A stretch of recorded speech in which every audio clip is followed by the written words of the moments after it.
Okay, here I am talking about the 2 questions on C4 in knowledge of students that say this. Number 1, what are some of the trends you identified from the information you gathered from multiple sources?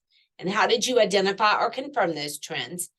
And right under that is, what other factors did you take into account when analyzing and reflecting on the various sources of information, and why? Okay, so those questions seem so far from what any of us could ever understand. I know. It's that national board vernacular, right? All right. So let me unpack them a little bit for you here. First of all, what the assessor is wanting to know from you is that you can look at all of the information you've gathered on that group profile. So you'll have all those things laid out in front of you, let's say on your dining room table, your group profile. And you're looking at them saying, what do I notice as trends or threads that are moving across through this? It may be, if you're a generalist candidate, that they're just super, super low when it comes to vocabulary or reading. Doesn't matter if it's in math, doesn't matter if it's in language, reading, it doesn't matter. Like, there's just information here to show that these kids aren't able to think deeply beyond just surface content knowledge. That could be a trend. Could be a trend, some of you are finding that the students have social and emotional concerns. Now, I realize that some of you want to jump to that as the whole conclusion. But again, if you get back and look at your group profile and everything that you collected, when it comes to National Board words, trends that you have seen, a trend would trend through multiple things. So it's going to be super difficult to see social emotional problems in test scores if you pulled that for your group profile.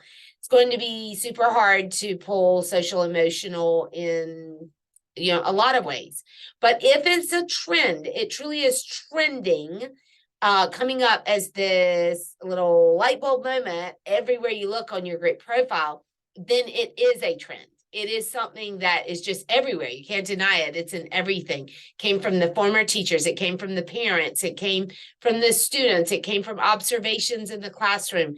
It came from test scores that you've pulled. It came from performance on benchmarks in your classroom, whatever.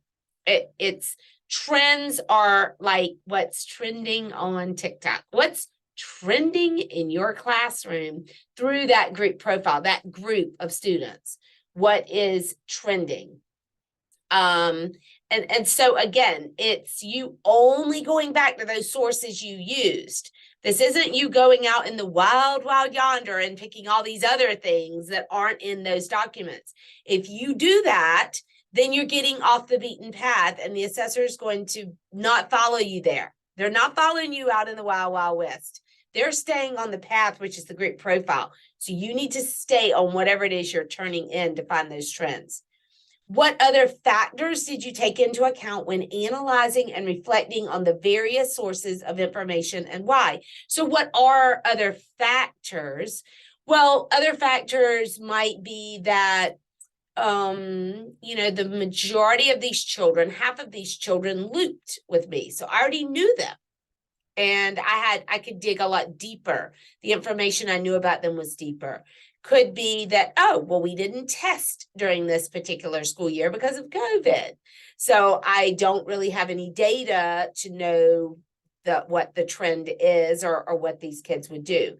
Could be that when you look at your group profile stuff, a good majority of this information isn't data related, like hardcore quantitative data. So it's more subjective, and that might be a factor in what you're finding. Another factor might be that your school district is pushing super hard math, and that's it, 3 hours of reading and 3 hours of math, and no social sciences and nothing. So that's a huge factor in what your information, your group profile is telling you. So we're really trying to get here at the fact that you know your students. That these two questions are helping us get to know that. So I hope that helps you to understand a little bit better about those two questions and gives you some examples, no matter what your certificate area is. All right. Bye, friends.